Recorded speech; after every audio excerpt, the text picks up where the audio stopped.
Buenas, segundo año. Vamos a intentar explicar un poquito de qué se trata esto de ángulos de apares, ¿sí? Cuando uno clasifica ángulos solitos según su medida, ya vimos que podían ser agudos, si medían menos de 90 grados, rectos, si medían 90 grados, bueno, etc. Cada vez que tengo por lo menos dos ángulos, depende de cómo están posicionados, también los puedo clasificar. La primera clasificación de ángulos consecutivos, nosotros conocemos el término consecutivo, significa algo que le sigue a otro.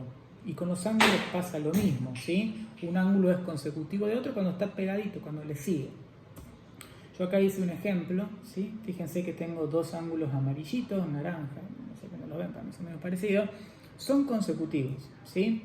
¿Por qué son consecutivos? Porque comparten un vértice, que vendría a ser el que está acá abajo, y comparten un lado. El lado es el que le dibujé en rojo, ¿sí? Ese lado que comparten tanto un ángulo como el otro hace que estos dos ángulos sean consecutivos, ¿sí?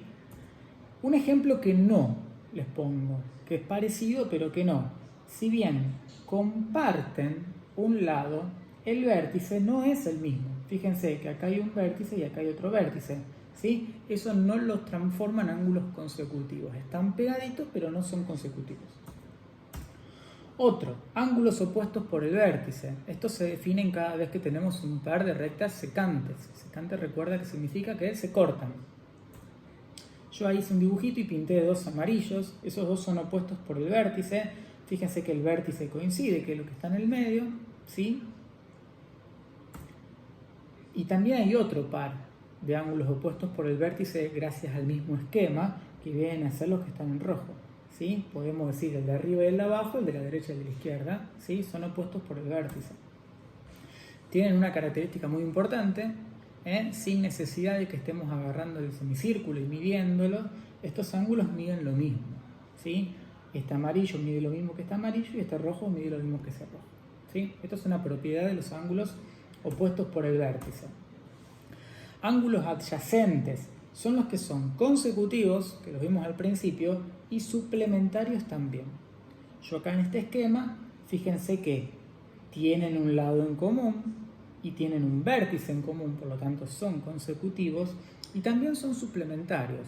Suplementarios, por si no lo recuerda, es que suman 180 grados o que forman un semicírculo, ¿sí? Recuerdan que el círculo o el ángulo del giro completo tiene 360 grados, bueno, el semicírculo tiene la mitad, 180 grados. A modo de ejercicio, imagínense que tenemos en ese esquema dos rectas secantes similares a las que vimos antes y que nos dicen la medida de uno de sus ángulos, ¿sí? Que mide 36 grados. ¿Qué podemos hacer para saber cuánto miden todos los otros? Hay varios caminos. Nos podríamos inclinar por calcular cuánto mide este, o por cuánto mide este, o también inclusive tenemos información para saber aquel. Yo me voy a inclinar por ver cuánto mide ese. Este ángulo, si nosotros nos olvidamos un poquito de todo lo otro y miramos esos dos, serían adyacentes, suman 180 grados. Entonces, ¿cuánto va a medir eso? Y lo que le falta 36 para llegar a 180, ¿sí? Esa medida es 144. Yo puedo seguir mirando cuánto miden los otros ángulos. Fíjense que rápidamente dije que este mide 36. ¿Por qué? Porque es opuesto por el vértice con aquel. Y de la misma manera puedo decir que aquel mide 144. Hice un ejemplo simple, ya lo sé. Por ahí en los ejercicios que vamos viendo a veces se complica, ¿sí? Cada vez que terminen de hacer un ejercicio de este estilo, recuerden que alrededor de todo este esquema, como tenemos un giro completo, debería todo sumar 360 grados, ¿sí? Agarren la calcu, sáquense la duda, y quédense tranquilos de que hicieron las cosas bien.